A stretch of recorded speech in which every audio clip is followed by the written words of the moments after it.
Hi friends, welcome to our channel. எல்லோரும் எப்படி இருக்கீங்க? கண்டிப்பாக நல்லா இருப்பீங்கன்னு நினைக்கிறேன். இன்றைக்கி வந்துட்டு நார்மலான ஒரு விளாக் தாங்க. இன்றைக்கி எந்த ஒரு ஸ்பெஷலும் கிடையாது, எந்த ஒரு முக்கியமான விஷயம் கிடையாது, சும்மா ஒரு விளாக் தான். ஸோ அதனால் இந்த வீடியோ கண்டிப்பாக நிறைய பேருக்கு பார்க்க பிடிக்காதுன்னு நினைக்கிறேன். அதனால் பார்க்க பிடிக்கல அப்படின்னா ஸ்கிப் பண்ணிக்கோங்க.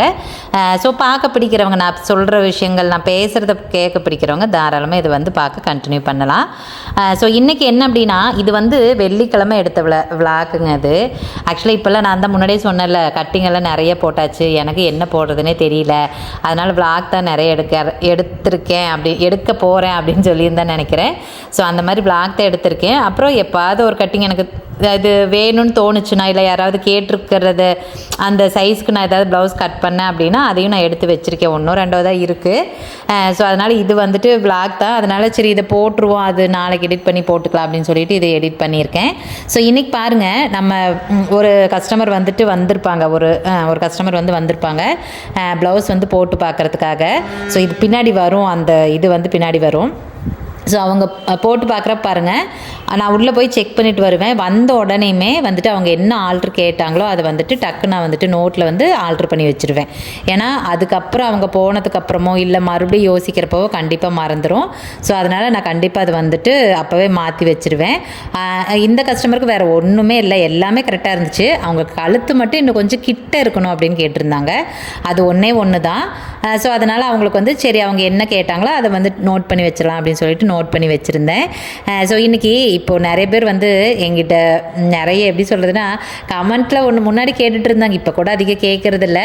ஆனாலும் வந்துட்டு வாட்ஸ்அப்பில் நிறைய கேட்பாங்க, ஏங்க நீங்கள் கட்டிங் போடுறீங்கல்ல, இது வந்து கரெக்டாக இருக்குமா, நாங்களும் இதே மாதிரி கட் பண்ணால் எங்களுக்கு கரெக்டாக வருமா அப்படின்னு சொல்லிட்டு நிறைய பேர் வந்துட்டு வாட்ஸ்அப் மெசேஜ் பண்ணுவாங்க. நான் அவங்களுக்கு வந்து அதே தான் சொல்லுவேன், ஏங்க நான் வந்து தனியாக வீடியோக்காகலாம் எதுவும் பண்ணுறது இல்லைங்க, கஸ்டமருக்கு வந்துட்டு என்ன ப்ளவுஸ் வந்து கட் பண்ணுறனோ அதை தான் நான் வந்துட்டு உங்களுக்கு வீடியோவை எடுத்து போடுறேங்க, நானாக எதுவுமே வந்துட்டு தனியாக போடுறதில்ல. ஸோ நீங்கள் தைரியமாக நம்பி பண்ணுங்க அப்படின்னு சொல்லி சொல்லுவேன். ஸோ இதுலேயும் பாருங்கள், நான் கஸ்டமருக்கு வந்துட்டு ப்ளவுஸ் எப்படி சொல்கிறது அளவு எடுத்துகிட்ருக்கேன். அது அளவு எடுத்து தான் அதை வந்துட்டு மார்க் பண்ணுறேன். ஸோ இதில் நான் ஒன்றும் உங்களுக்கு தப்பாக சொல்லி கொடுத்து அதில் எனக்கு இதுவும் வரப்போகிறதில்ல. ஸோ நான் கடையில் என்ன வேலை செய்கிறேனோ அதே தான் வந்துட்டு உங்களுக்கு பண்ணுறேன். இதில் பாருங்கள், ஒன்று அளவு ப்ளவுஸ் வச்சு வெட்டியிருப்பேன், இன்னொன்று வந்துட்டு பாடியிலேருந்து அளவு எடுத்தது நோட்டு பார்த்து வெட்டியிருப்பேன். ஸோ இதில் பாருங்கள், டைமிங் அப்படின்னு பார்த்தீங்க அப்படின்னா எனக்கு வந்து பாடியிலேருந்து அளவு எடுத்தது தான் வந்து சீக்கிரமாக வேலை முடிகிற மாதிரி இருக்கும். ஏன்னா ஒவ்வொரு தடவை நம்ம ப்ளவுஸ் வச்சு செக் பண்ணணும்னு அவசியம் இல்லை இல்லைங்களா. ஸோ அதனால் டக்குன்னு அதை பார்த்து அப்படியே வந்துட்டு மார்க் பண்ணிடல. ஸோ அதனால் எனக்கு இதுதான் வந்து கொஞ்சம் கம்ஃபர்டபுளாக ஈஸியாக இருக்குது, டைம் சீக்கிரம் நடக்கிற மாதிரி இருக்குது. ஸோ நீங்கள் இன்னும் வந்து பாடியிலேருந்து அளவெடுத்து கட் பண்ணி பழகலை அப்படின்னா சீக்கிரமாக பழகிக்கோங்க. அது உங்களுக்கு இன்னுமே நிறைய ஹெல்ப்பாக இருக்கும். அதே சமயம் நிறைய கஸ்டமர் வந்துட்டு ரீச் பண்ணுறதுக்கு அது கொஞ்சம் யூஸாக இருக்குது. ஏன்னா இப்போலாம் நிறைய பேர் வந்து அளவெடுத்து தைக்க தான் கேட்குறாங்க. ஸோ அதனால் நீங்கள் கண்டிப்பாக அது வந்துட்டு கற்றுக்கோங்க, ரொம்ப நல்லது. சரி, ஓகே. அப்புறம் இருங்க டக்குன்னு இந்த விஷயம் ஞாபகம் வந்துச்சு. ஆக்சுவலாக இது என்னென்னா, இது கண்டிப்பாக யூஸ் ஆகுமானலாம் ஒன்றும் கிடையாது, மேபி ஆகலாம், எனக்கு தெரியல. நான் வந்து ஏதாவது ஒரு விஷயத்தை, அது வேலைன்னு இல்லை, வீட்டில் ஏதாவது ஒரு விஷயமா இருக்கட்டும், இல்லை நான் வேலை செஞ்ச இடத்துலையா இருக்கட்டும், இல்லை இப்போ ரீசன்ட் டேஸ்லையா இருக்கட்டும், ஒரே ஒரு விஷயத்தை மட்டும் நான் ஃபாலோ பண்ணுவேன். என்ன அப்படின்னா, இப்போது நமக்கு ஏதாவது ஒரு விஷயம் பண்ணணும்னு தோணும். இப்போ நாளைக்கு வந்துட்டு இந்த வேலையை செய்யணும் அப்படின்னு சொல்லிட்டு நமக்கு தோணும். அது எப்போ எனக்கு தோணும் தெரியுமா, நைட்டு படுத்து தூங்க போகிறோம் பார்த்தீங்களா, அப்போ தான் இந்த மாதிரி ஞாபகங்கள்லாம் வரும். நாளைக்கு இதெல்லாம் செய்யலாமா. இப்போ ரீசெண்டாக வந்துட்டு எனக்கு நாளைக்கு என்ன செய்கிறங்கிறத விட வீடியோக்கு வந்து இந்த வீடியோ வேணுமா, இந்த வீடியோ நம்ம எடுக்கலாமா அப்படின்னு சொல்லிட்டு நிறைய டாபிக்ஸ் வந்து எனக்கு ஞாபகத்துக்கு வந்துகிட்டே இருக்கும். ஸோ அப்போல்லாம் முன்னாடி என்ன பண்ணுவேன் அப்படின்னா, நோட்டில் எழுதி வச்சுருப்பேன், அந்த டாப்பிக்கை பற்றி ஒரு சின்ன ஹிண்ட் மாதிரி எழுதி வச்சுருப்பேன். ஸோ அதை பேஸ் பண்ணி நான் அந்த வீடியோ வந்துட்டு எடுத்துருவேன். அப்புறம் இப்போ வந்து அந்த நைட் டைமில் படுத்துருக்கிற நேரத்தில் தான் வந்துட்டு நமக்கு அதெல்லாம் தோணும். அப்புறம் எந்திரிச்சு போய் எழுதுறதுக்கு ஒரு வளைய மாதிரி தானே தான். அப்போ இப்போல்லாம் என்ன பண்ணுறது அப்படின்னா, ஃபோனில் வந்து அந்த ரெக்கார்டிங் ஆப்ஷன் ஒன்று இருக்கும் தெரியுமா. ஸோ அதில் டக்குன்னு நான் என்ன வீடியோ எடுக்கணும்னு நினைக்கிறேனோ அதை பற்றி ஒரு சின்னதாக வந்துட்டு பேசி வச்சுருவேன். அப்போ அடுத்த தடவை வீடியோ எடிட் பண்ணுறப்ப என்ன நான் டாபிக் பேசி வச்சுருக்கிறேனோ அதை பார்த்துட்டு அதிலிருந்து கொஞ்சம் எப்படி சொல்கிறது ஷார்ட்டாக ஹிண்ட் மாதிரி தான் அதில் சொல்லியிருப்பேன். அதை பேஸ் பண்ணி நிறைய விஷயத்த வந்துட்டு எக்ஸ்பிளைன் பண்ணி சொல்லிடுவேன். ஸோ அது இதுக்கு மட்டும் இல்லை, வீட்டில் ஏதாவது ஒரு விஷயம் செய்யணும், ஒரு வேலை செய்யணும் அப்படின்னா கூட இப்போல்லாம் நான் அந்த மாதிரி தான் பண்ணிக்கிறது. நான் முன்னாடி வேலைக்கு போகிற காலத்துலேயும் அப்படி தான். வேலைக்கு போகிறப்ப என்ன பண்ணியிருப்பேன் அப்படின்னா, அங்கே டைரி நோட் பண்ணி வச்சுருப்பேன். எப்போவுமே எனக்குன்னு ஒரு டைரி இருக்கும். ஸோ அதில் வந்துட்டு டெய்லி என்ன வேலை செய்யணும் அப்படிங்கிறத எழுதி வச்சுருப்பேன். அடுத்த நாள் என்ன வேலை செய்யணும் அப்படிங்கிறதையும் நோட் பண்ணி வச்சுருப்பேன். அது ரொம்ப ஹெல்ப்ஃபுல்லாக இருக்கும். அடுத்த நாள் போனோன்னே டைரி பார்த்தோன்னே ஃபஸ்ட்டு என்னென்ன வேலைகள் செய்யணும், எது ஃபஸ்ட்டு செய்யணும், எது அப்புறம் செய்யணும் அப்படிங்கிறத டக்குன்னு பார்த்து அந்த மாதிரி பண்ணிடுவேன். ஸோ இப்போவும் வந்துட்டு அதை நான் அப்படியே ஃபாலோ பண்ணுறேன். எனக்கு உண்மையாலுமே அது ரொம்ப பிடிச்சிருக்கு. ஸோ அதனால் ஒருவேளை உங்களுக்கு இந்த விஷயம் எப்படி சொல்கிறது, இந்த விஷயம் ஓகே அந்த மாதிரி பண்ணலாம் அப்படின்னு தோணுச்சு அப்படின்னா நீங்கள் கண்டிப்பாக இது வந்து ட்ரை பண்ணி பாருங்கள். அது உங்கள் வேலையிலேயே இருக்கட்டும், வீட்டில் இருக்கிற ஏதாவது ஒரு விஷயமா இருக்கட்டும், எதுவாக இருந்தாலும் கண்டிப்பாக அது வந்து உங்களுக்கு ஹெல்ப்ஃபுல்லாக இருக்கும். இப்போ கடையிலேயே நம்மளுக்கு தெரியும் நாளைக்கு இந்த ப்ளவுஸ் கொடுக்கணும் அப்படின்னு தெரியும், அதை செஞ்சுருவோம்.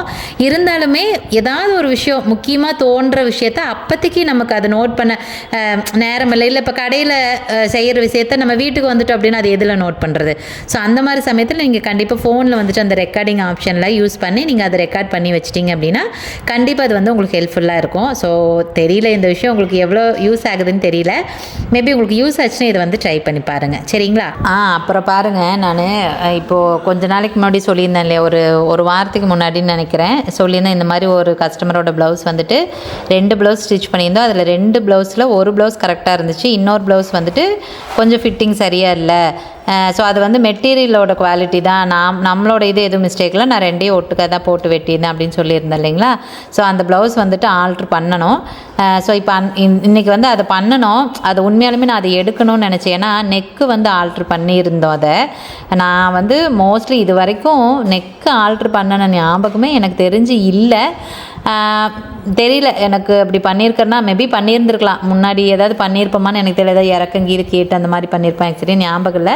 பட் ஆனால் ரொம்ப ரேராக அப்படி ஏதாவது பண்ணியிருந்துருக்கலாம். பட் ரீசன்ட் டேஸில் நாங்கள் அப்படி நெக்கு ஆல்ட்ரு பண்ணுறது, ஏன்னா நெக்கு நம்ம பிரித்து மறுபடியும் பண்ணுறப்ப கொஞ்சம் ஃபினிஷிங் கொண்டு வர முடியாது. ஒரு எப்படி சொல்கிறதுனா ஒரு 80% மட்டும்தான் ஃபினிஷிங் கொடுக்க முடியும், 100% கொடுக்க முடியாது.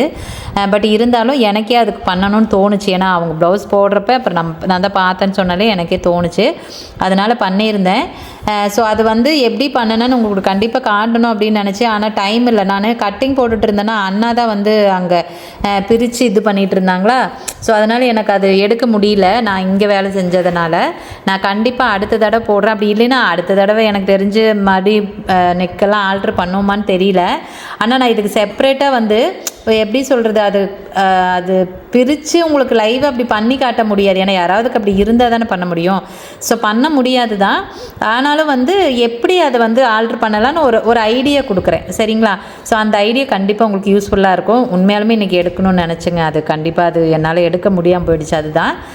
ஸோ நான் கண்டிப்பாக உங்களுக்கு வந்துட்டு நெக்ஸ்ட்டு ஒரு வீடியோவில் எப்படி அதை வந்துட்டு ஆல்ட்ரு பண்ணலாம் அப்படின்னு சொல்லிட்டு உங்களுக்கு ஒரு ஐடியா கொடுக்குறேன். சரிங்களா? அது பண்ணி ஆல்ட்ரு பண்ணி அவங்க இன்றைக்கி வந்து வாங்கிட்டும் போயிட்டாங்க. அவங்க மறுபடியும் எதுவும் கால் பண்ணலை, மேபி போட்டு பார்த்துட்டு கால் பண்ணுவாங்க. நானும் எதிர்பார்த்து அவங்க பண்ணலை. எப்போவுமே அவங்க உடனே பண்ண மாட்டாங்க. ஒரு 2 நாள் கழித்து ஆசுவாசமாக பொறுமையாக தான் வந்துட்டு எதாவதுன்னு சொல்லுவாங்க.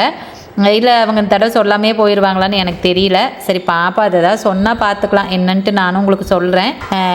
இந்த கழுத்து ஆல்ட்ரு பண்ணுறது மட்டும் நான் கண்டிப்பாக போடுறேன். ஏன்னா அது ரொம்ப யூஸ்ஃபுல்லாக இருக்கும். உண்மையாக எடுக்க முடியாமல் போயிடுச்சு, அது ரொம்ப சங்கடமாக போயிடுச்சு. சரி ஓகேங்க, அவ்வளோதான் இன்றைக்கி வீடியோவுக்கு. இந்த ஒரு விஷயத்தை தான் உங்கள்கிட்ட வந்து சொல்லணும்னு நினச்சேன், இந்த டிப்ஸ் மாதிரி. சரி, அதை நோட் பண்ணி வச்சுக்கிறதுக்கு அது வீட்டுக்கு யூஸ் ஆகும், கடைக்கு யூஸ் ஆகும். அதனால் தோணுச்சு எனக்கு, அதனால் அது உங்களுக்கு சொன்னேன். அது உங்களுக்கு எவ்வளோ தூரம் அது யூஸ்ஃபுல்லாக இருக்குதுன்னு எனக்கு தெரியல. சரி ஓகேங்க, அவ்வளோதாங்க. இன்றைக்கி வேறு எதுவும் வீடியோக்கு இல்லைங்க சொல்கிறதுக்கு. சரி ஓகே, பாய்ங்க.